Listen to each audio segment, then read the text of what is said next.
सभी को नमस्कार, मेरा नाम अभिषेक है और आप देख रहे हैं 11 मई 2026 के इम्पोर्टेंट करंट अफेयर्स को जो आने वाले सभी प्रतियोगिकी परीक्षाओं के लिए इम्पोर्टेंट है। चाहे आप एसएससी दे रहे हो, रेलवे दे रहे हो या फिर स्टेट पीसीएस का एग्ज़ाम या फिर जहाँ पर भी आपसे करंट अफेयर पूछा जाता है, ये सेशन आपके लिए इम्पोर्टेंट है। चलिए शुरू करते हैं अपनी आज की क्लास को और देखते हैं पहला सवाल क्या है।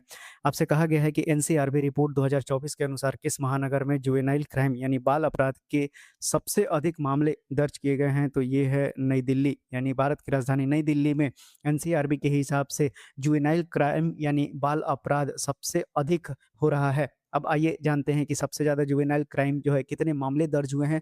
तो 2306 मामले दर्ज हुए हैं, यानी कि हर 1 लाख बच्चों में लगभग 42 बच्चे अपराध में शामिल पाए गए हैं। और इसके बाद दूसरे नंबर पर चेन्नई है और तीसरे नंबर पर बेंगलुरु है। अब कौन-कौन सी घटनाएँ सबसे अधिक घटी हैं? तो चोरी की घटनाएँ 526, स्नैचिंग में 217 और मर्डर में अटेम्प्ट टू मर्डर में अगर आप देखेंगे तो ये 210 है। वहीं अगर मर्डर में देखेंगे तो 144, किडनैपिंग 19 और ग्रीवियस हर्ट में 147 मामले दर्ज किए गए हैं। चलिए बढ़ते हैं अपने अगले सवाल की ओर, जो कि फिर से एनसीआरबी के ही डेटा से है। तो एनसीआरबी की एडीएसआई रिपोर्ट 2024 के अनुसार किस महानगर में सुसाइड रेट सबसे अधिक दर्ज किया गया है? तो आपको बता दें कि ये बेंगलुरु में किया गया है। 2022 में देखिएगा तो 2313 सुसाइड हैं, 2023 में 2370, 2024 में 2430 सुसाइड किए गए हैं, यानी 20 प्रति 1 लाख आबादी पर। और ये बड़े महानगरों में सबसे ज़्यादा है। तो बेंगलुरु का भी नाम याद रखना है, दिल्ली का भी नाम आपको याद रखना है। अब मेंटल हेल्थ एक्सपर्ट के अनुसार जो मुख्य कारण है वो है अकेलापन, नौकरी और वर्क का प्रेशर, माइग्रेशन स्ट्रेस, महंगाई और हाई लिविंग कॉस्ट, परिवार और दोस्तों का काम जो कम सपोर्ट है, ये भी जो है तेजी से बढ़ रहा है जो अर्बनाइजेशन है। और बेंगलुरु में आईटी और फास्ट अर्बन ग्रोथ के कारण ये समस्याएं ज़्यादा देखी जा रही हैं। चलिए अब जान लेते हैं एनसीआरबी के बारे में। तो एनसीआरबी की स्थापना की बात करें तो ये कब हुआ है? तो इसकी स्थापना 11 मार्च 1986 में हुई है, जिसका मोटो है empowering Indian police with information technology. वहीं बात करें कि इसके डायरेक्टर कौन हैं, तो ये हैं आलोक रंजन साहब। तो डायरेक्टर का भी नाम आपसे पूछा जा सकता है कि एनसीआरबी के डायरेक्टर कौन है, तो आलोक रंजन साहब हैं। वहीं किस डिपार्टमेंट के अंतर्गत ये काम करता है? तो एमएचए यानी कि मिनिस्ट्री ऑफ होम अफेयर्स के अंतर्गत ये काम करता है। बढ़ते हैं अगले सवाल की ओर, जहाँ पर आपसे पूछा गया है कि तारा वेपन सिस्टम को हाल ही न्यूज़ में देखा गया है, ये किस संगठन द्वारा विकसित किया गया है? तो आपको बता दें कि ये डीआरडीओ के द्वारा विकसित किया गया है और इसको टेस्ट किया गया है डीआरडीओ और इंडियन एयर फोर्स के साथ मिलकर। तारा का पूरा नाम क्या है? टैक्टिकल एडवांस्ड रेंज ऑगमेंटेशन है और ये भारत का पहला स्वदेशी यानी इंडिजिनस ग्लाइड वेपन सिस्टम है। ग्लाइड वेपन का मतलब होता है जो सामान्य बम होते हैं वो केवल गिराया जाता है, इसलिए उनकी एक्यूरेसी कम होती है। लेकिन जो ग्लाइड वेपन होते हैं वो हवा में फिसलते हुए लंबी दूरी तय कर सकता है और टारगेट तक अधिक सटीकता से पहुंचता है और प्रिसीजन अटैक करने का काम करता है। बात करें डीआरडीओ की, तो डीआरडीओ की स्थापना कब हुई थी? तो 1 जनवरी 1958 में की गई थी। और मोटो क्या है? तो बलस्यम मूलम विज्ञानम, यानी strength origin is in science है। कौन सी मिनिस्ट्री रिस्पॉन्सिबल है? तो राजनाथ सिंह, जो कि मिनिस्टर ऑफ डिफेंस है। और एजेंसी के एग्जीक्यूटिव कौन है? तो ये भी आपको याद रखना है कि जो डीआरडीओ है, समीर वी कामत साहब जो हैं वो डीआरडीओ के कौन हैं? चेयरमैन हैं। चलिए अब जान लेते हैं एयरफोर्स के बारे में। तो नव स्पर्शम दीप्तम है, जो कि touch the sky with glory जिसका मतलब होता है। इसको कहाँ से लिया गया है? ये भी आपसे इंपॉर्टेंट सवाल है। तो ये आपको भागवत गीता से लिया गया है। उसी तरह बात करें कि हर साल एयरफोर्स डे कब मनाया जाता है? तो ये 8 अक्टूबर को हर साल मनाया जाता है। चीफ ऑफ एयर स्टाफ कौन है? तो ये हैं एयर चीफ मार्शल। इनका नाम क्या है? तो इनका नाम है अमरप्रीत सिंह। चलिए, तो ये था इंपॉर्टेंट चीज़ें जो इस करंट अफेयर से आपको याद रखनी है। अगले सवाल की ओर बढ़ते हैं, जहां आपसे पूछा गया है कि हाल ही में भविष्य के मंगल मिशनों के लिए लिथियम फेड एमबीटी जो एमपीडी थ्रस्टर है, इसका सफल परीक्षण किस एजेंसी द्वारा किया गया है? तो आपको बता दें कि ये नासा के द्वारा किया गया है, यानी national aeronautics and space administration के द्वारा किया गया है। मैग्नेटो प्लाज्मा डायनेमिक थ्रस्टर एक एडवांस प्लाज्मा इंजन है। आपको ये भी याद रखना है इसका फुल फॉर्म।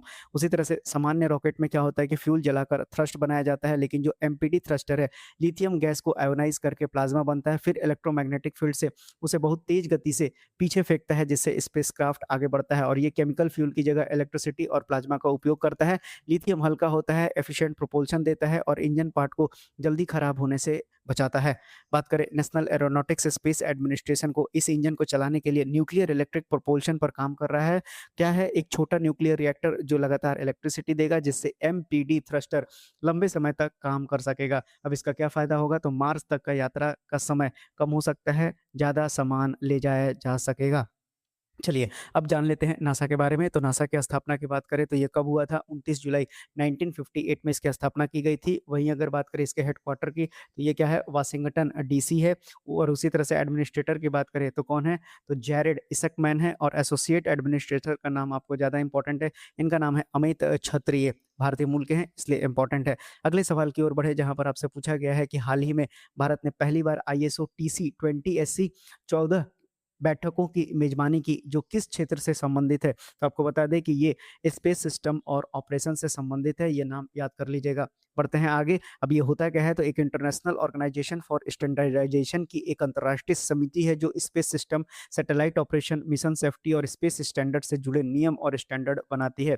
बैठक का उद्देश्य क्या था? तो भविष्य के जो स्पेस मिशन है, उसको सुरक्षित, सस्टेनेबल और ग्लोबली कंपैटिबल बनाने के लिए स्टैंडर्ड तय करना है। बात करें Indian space promotion and authorisation centre यानी इन स्पेस की, तो भारत में प्राइवेट स्पेस कंपनियों को सपोर्ट और रेगुलेट करने वाली संस्था है। इन स्पेस के चेयरमैन पवन गोयनका ने कहा कि मजबूत स्टैंडर्ड, इनोवेशन और प्राइवेट इन्वेस्टमेंट को बढ़ावा देगा। तो मैंने आपको कई बार बता रखा है कि इसरो अपने लॉन्ग टर्म मिशन पर ज़्यादा ध्यान दे रहा है, इसलिए बहुत सारी चीज़ें प्राइवेट सेक्टर को दी जा रही है, और उसको ये काम देने वाला कौन होता है? तो इन स्पेस करता है, उसको रेगुलेट कौन करता है? इन स्पेस करता है। इन स्पेस की बात करें तो इसकी स्थापना आपको याद रखना है कब की गई है, तो ये आपको 2020 में की गई है, और इसका हेडक्वार्टर आपको याद रखना है, ये है अहमदाबाद। उसी तरह से मिनिस्टर कौन रिस्पॉन्सिबल हैं? तो नरेंद्र मोदी साहब, क्योंकि ये मिनिस्टर ऑफ स्पेस भी होते हैं। चलिए, अब आपको बढ़ते हैं आगे और देखते हैं AIOOS और AFOU 2026 इंडिया का पहला इंटरनेशनल ऑप्थेल्मोलॉजी रिसर्च कॉन्फ्रेंस किस सिटी में हुआ है? तो आपको बता दें कि ये नई दिल्ली में किया गया है। अब उद्घाटन किसने किया है? तो संजय सेठ, जो कि minister of state for defence हैं। चलिए, अब जानते हैं ऑप्थेल्मोलॉजी के बारे में। तो ऑप्थेल्मोलॉजी का मतलब होता है एक मेडिकल फील्ड है, जो कि आई के सर्जरी, ट्रीटमेंट और विजन केयर से संबंधित होता है। इस सम्मेलन को आयोजित करने वाली संस्था कौन है? तो आर्मी हॉस्पिटल के डिपार्टमेंट ऑफ ऑप्थेल्मोलॉजी तथा ऑल इंडिया ऑप्थेल्मोलॉजिकल सोसाइटी के सहयोग से इसको किया गया है।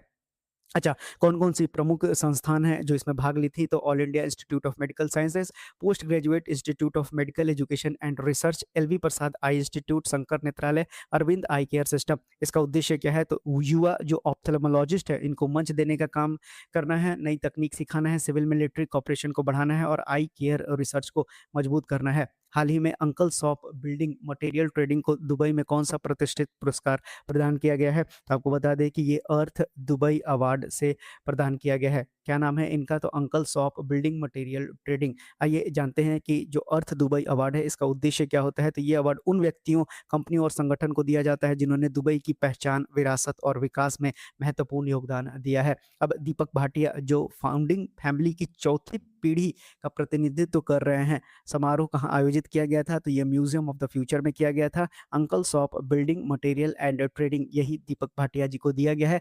कंपनी की स्थापना आप देख सकते हैं 1922 में हुई थी, और इसके संस्थापक कौन थे? उत्तम चंद भाटिया जो हैं, इसके संस्थापक थे, और ये यूएई की सबसे पुरानी कंपनियों में से एक मानी जाती है। बढ़ते हैं अगले सवाल की ओर, जहाँ आपसे पूछा गया है कि वर्ल्ड ओवेरियन कैंसर डे की थीम क्या है? तो आपको सबसे पहले बता दें कि जो ये अ ओवेरियन कैंसर डे है, ये मनाया कब जाता है? तो हर साल 8 मई को इसको मनाया जाता है, और इस वर्ष की थीम की बात करें तो नो वुमन लेफ्ट बिहाइंड है। इंपॉर्टेंट सवाल है, आपसे परीक्षाओं में पूछा जाता है। ओवेरियन कैंसर, आपको सबसे पहले बता दें कि कैंसर का मतलब क्या होता है? तो कैंसर का मतलब होता है कि जब भी एब्नॉर्मल जो सेल होते हैं, उनकी ग्रोथ बहुत तेज़ी से बढ़ने लगती है, तो ये कैंसर का रूप ले लेता है, और ये ओवरी में हो रहा है, तो इसे ओवेरियन कैंसर कहा जाता है। बता दें, ओवेरियन कैंसर जो है थर्ड मोस्ट कॉमन कैंसर है इंडिया में, जहाँ पर 35,000 से लेके 60,000 नए केसेस हर साल आते हैं। बढ़ते हैं अगले सवाल की ओर। अगला सवाल आपको बता दें कि आपसे पूछा गया है कि हाल ही में यूरोप में शानदार प्रदर्शन के बाद किस युवा भारतीय शतरंज खिलाड़ी ने प्रतिष्ठित खिताब हासिल किया है? तो इनका नाम है अपार सक्सेना। देख सकते हैं अपार सक्सेना की तस्वीरें। इंपॉर्टेंट सवाल है, आपको बता दें कि अपार सक्सेना कहाँ से हैं? तो अपार सक्सेना आपको बेंगलुरु से हैं, और ये मात्र 14 साल के हैं, ये भी याद रखिएगा। चलिए बढ़ते हैं आगे और देखते हैं अगला सवाल क्या पूछा गया है। तो हाल ही में 87 वर्ष की आयु में निधन हुए टेड टर्नर किस समाचार नेटवर्क के संस्थापक थे? तो ये केबल न्यूज़ नेटवर्क के संस्थापक थे। अमेरिका का एक प्रसिद्ध न्यूज़ चैनल नेटवर्क है। अब इनका निधन हो गया है 87 वर्ष की आयु में। 1980 में इसकी स्थापना की गई थी, और टेड टर्नर साहब खुद ही इसके संस्थापक थे। तो देखिए, ये था आपका आज का इम्पोर्टेंट सेशन, जिसमें आपने 10 इम्पोर्टेंट करंट अफेयर्स को देखा, जो आने वाले सभी प्रतियोगी की परीक्षाओं के लिए इम्पोर्टेंट था। मिलते हैं अपनी अगली क्लास में, तब तक के लिए धन्यवाद।